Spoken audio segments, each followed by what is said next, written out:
What's up? The UA Guangzhi by Venture Electronics. This is a 10mm beryllium plated single DD config and it is retailing for $50 US. For $50 US, you're gonna be getting this and you're gonna be getting Venture Electronics' SBC cable, which for people who know, they know. Just based on this, you can kind of still add up in terms of what you want. You could add on with some dongles. This is the ODO dongle and this is the legendary Devastator dongle. They have recently just released an upgraded version of this and I'll link all of it down below. With everything aside, let's focus on this first. Because with $50 at this point in 2026, there are a few IEMs that I think are trying to get this market.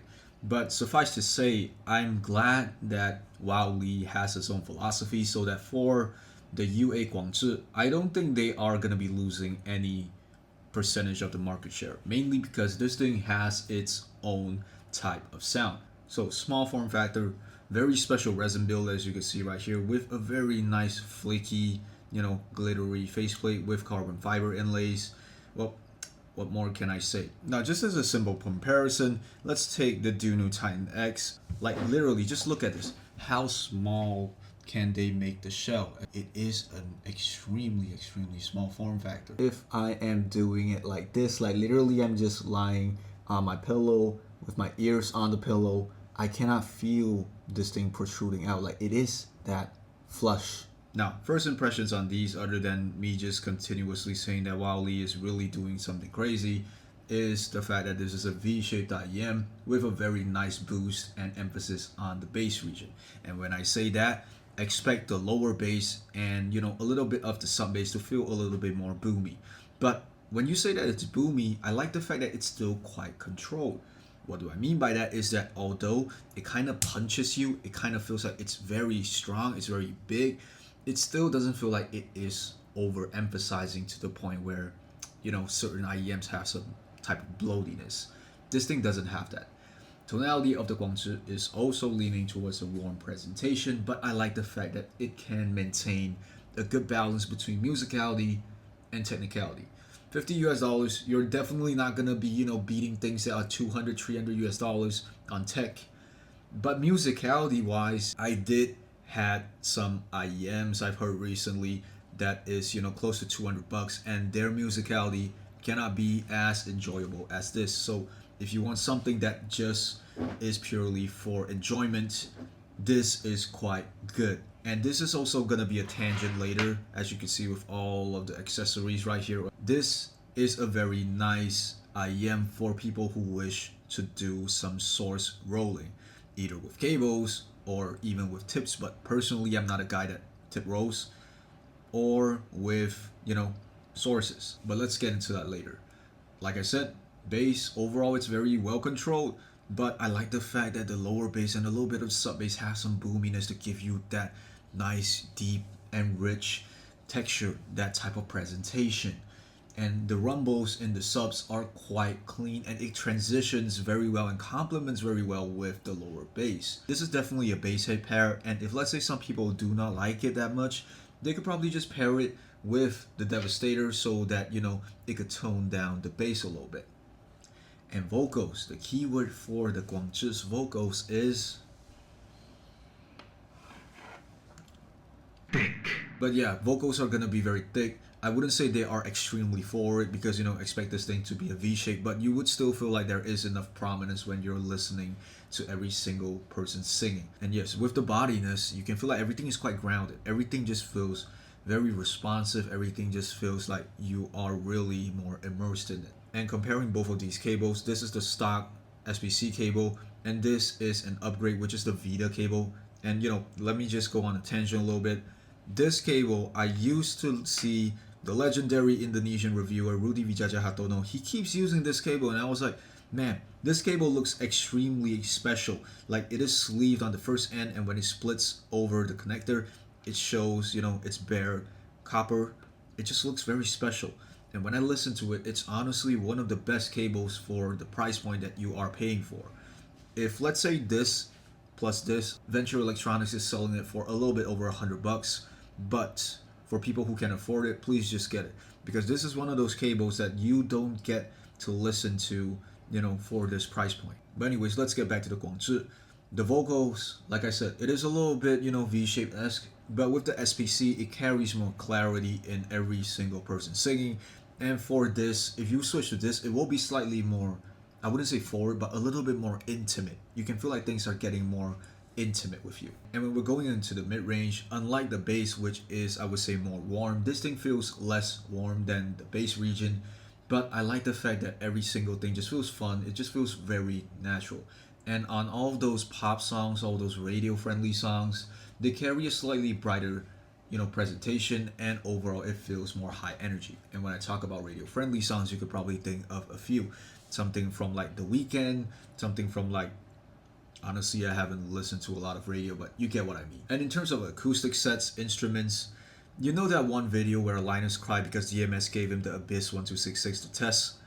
It has that type of vibe. Not to the point, no, not to the point where I can cry to this, but it really gives you a very natural and a very immersive experience when you're listening to all those very light sets, all those very acoustic sets. It just feels very real in that sense. It just has that soulful manner. And in terms of upper mid and treble, I would say everything has a more transparent nature in this sense. Although it still retains that warmness in the mids, I like the fact that from this point out, they do give a slightly more cleaner experience with some very nice amounts of sparkle, some nice amounts of sheen for all the instruments and all the details. I like the fact that percussions are quick, they are still clean, a little bit on the warmer side, so you can expect a little bit of a smoothing out type of feeling. But because of this, they do not carry any form of fatigue. So if you're gonna listen to anything that's more harsh in terms of percussions, you're definitely gonna be having a good time with this. I would say this is probably maybe even slightly better executed than HBB's whole concept of a smoothing out type of treble. And anyways, treble extension, I would say, has quite an airy decay, but definitely remember it has a slight warmness to it. Instruments in this range, in the upper mids, I would feel like it is slightly more speedy comparing to the mid range, but it is a V shape, so you definitely need to expect that. And last but not least, let's just jumble up mid range and upper mid range together. Detail retrieval. Now, I did say that this thing is technical to the point where it could rival things that are twice its price. It is very specific when I will say this. Mid range will be more focused on overtones and macros, while upper mids and beyond are gonna be more focused on micro details and intimate stuff, giving you some, very nice little bites and pieces of engagement. Dynamics is good, staging is quite spacious, imaging and separation, for $50, I would say it does everything with no trouble, but definitely I'm not gonna be pressing it hard with your typical Hoshimachi Suisei. That is probably still impossible for a lot of $100 and below sets. For 99% of the time, everything is very, very good. And just now speaking of detail retrieval, yes, this is quite a nice technical set, but it is more musical than technical still. Okay, we covered everything in terms of the sound part. Let's actually talk about synergy with cable rolling as well as with dongles. Let's start with dongles first so that, at least the cable haters can, stay here before they grab the pitchforks at me. Now, it comes with two options as you are going to be on the site. It's either going to be the ODO 4.4, the ODO or the Devastator. The ODO overall provides a more V-shaped presentation, and I would say among these two, this is a more fun type of presentation. This is a more mature, or I would say, boring type of presentation. But to each their own. I personally prefer this, but I know the majority of people would like this more. So this is definitely a more V-shaped configuration in terms of its signature. It is feeling more, I would say, fundamental, but the totality of this, I would say, is a nice touch because this, so for some people, might feel like it's a little bit warm on the lower end. So adding on to this, it will definitely have a more neutral experience while still retaining the bass signature. But I would say this thing overall gives a little bit more, I would say, SPC-esque type of sound. And what do I mean by that is that it overall just feels, a little bit more playful, a little bit more loose, but it still retains that nice controlness that you get from SPCs. And same with general SPCs, you will definitely get a little bit more airiness in the top end. This thing is already airy, but with a warmness to it. while this adds on some airiness whilst kind of refining it to be a little bit more, crispy. Let's just go on to Devastator, which is my personal favorite. But for some of my friends who just want very heavy tracks with bass, they don't really like this because this thing kind of tones down the bass a little bit. But I like this type of formal presentation, mainly because of the slight leaningness out of the bass. It gives a more linear structure to the lower bass. So overall, you can feel like clarity, definition, everything in there has definitely improved. And mid-range has definitely also increased in terms of its airiness and gives you a more, I would say, tactile and a more, what's the word? Snappy? Yeah. It gives you a more snappy type of experience. Like everything just sounds a little bit more speedy, a little bit more, you get what I mean. Technicalities also aid a little bit in terms of giving you more musicality, but in a more formal way as well. This is kind of like my previous videos talking about the Dunu 242 and the 142. People like the 142 more because it feels a little bit more strong. It feels a little bit more playful at the start. But definitely once you listen to it long enough, some people might feel like it's a little bit boring. Comparing that to, using this is kind of not special at first, but the more you listen to it, it kind of grows on you, okay? It kind of grows on you.